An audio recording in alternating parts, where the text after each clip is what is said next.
I've spent a good deal of my time in history museums. I've spent about an equal amount of my time in historic sites. And while I love both, I much prefer historic sites, such as the Hermitage, because you don't have to create a context to share a story.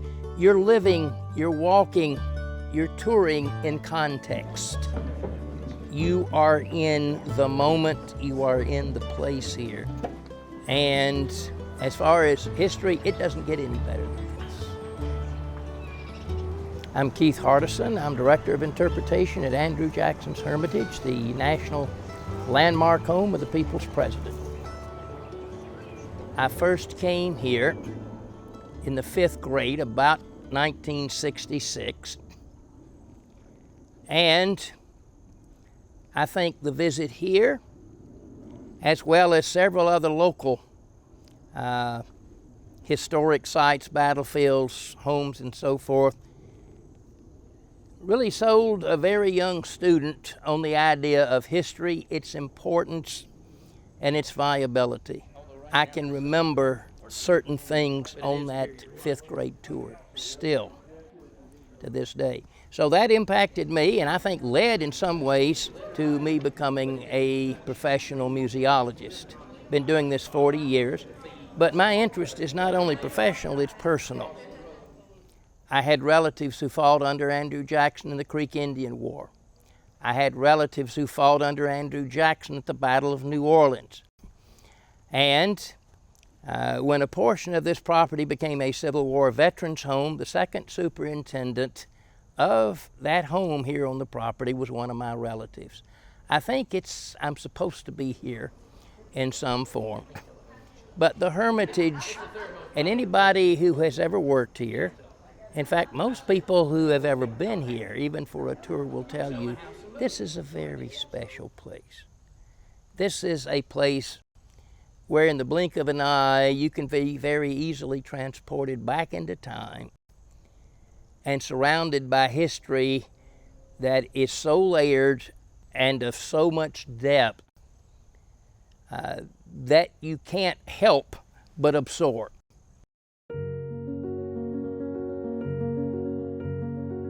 In 1804, Andrew Jackson first came to the property with Rachel, his wife. They were both 37 years old. They had sold property about 2 miles from here to settle debts, and Jackson bought this farm that was under development, 425 acres and a log farmhouse, paid $3,400 for it. It was 12 miles from Nashville, which is a long ride on a dirt road, and he named his property Rural Retreat. Very appropriate because it was an isolated location. When Jackson came back from his great victory at the Battle of New Orleans in the War of 1812, of course he was a national hero, and they knew they had to upgrade the neighborhood, so to speak. And they built the first mansion here, started in 1819, finished in 1821, so about 2 years in the making. And it was a red brick federal style home, about 4,500 square feet. That's the only mansion home that Rachel would ever live in here, because in 1828, within weeks of being notified that Jackson had won the election of 1828 for president, she became ill and died 4 days later. She was buried in this location. This is her favorite place, Rachel's Garden, and she was buried here on Christmas Eve of 1828. After a time of several weeks in mourning, Jackson gathered himself together and left for Washington to be inaugurated the 7th president. His adopted son, Andrew Jr., ran the operation here. They agreed because of the press of visitors to the federal-style home that they needed to expand. They added wings and redesigned the front to look more presidential. That lasted about 3 years and burned. In 1834, because of an ember coming out of the rear parlor fireplace up the chimney onto the wood shingle roof, the roof was consumed, collapsed into the 2nd floor, and about all they could do was to try to salvage the furnishings out of the 1st floor. And Jackson chose to renovate rather than relocate, and the version of the house that you see today is that third version of the house completed in 1837, shortly before Andrew Jackson returned from the White House for the last time. Andrew Jackson's Hermitage went initially from a 425-acre farm. At the time of Jackson's death, the property was 1,134 acres.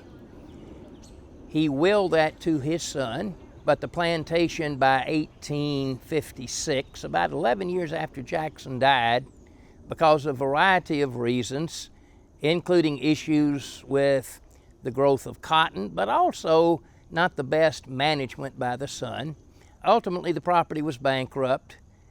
500 acres and the house was sold to the state of Tennessee. The last members of the family left in 1893, but the state had granted permission for the house and 25 acres to be used as a museum, which began touring in 1889. So we've actually just started our 134th year of museum operations here at Andrew Jackson's Hermitage.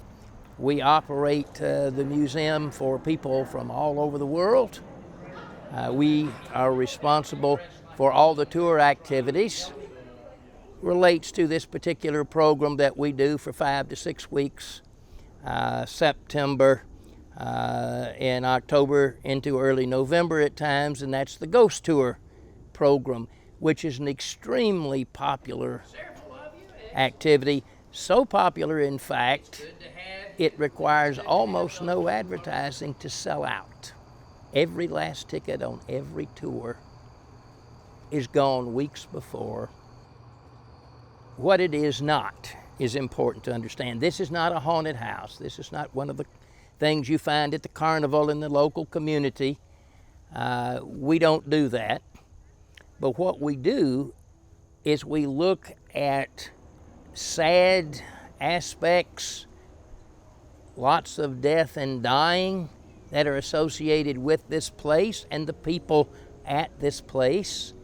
So we look at death and dying, we look at the sadness that was here at times, and we also reflect a number of stories, including several of things that some people have seen or heard here. We like to say the more unusual side of the Hermitage, things for which, at least at this point in time, we don't necessarily have a very obvious explanation. I have a handrail.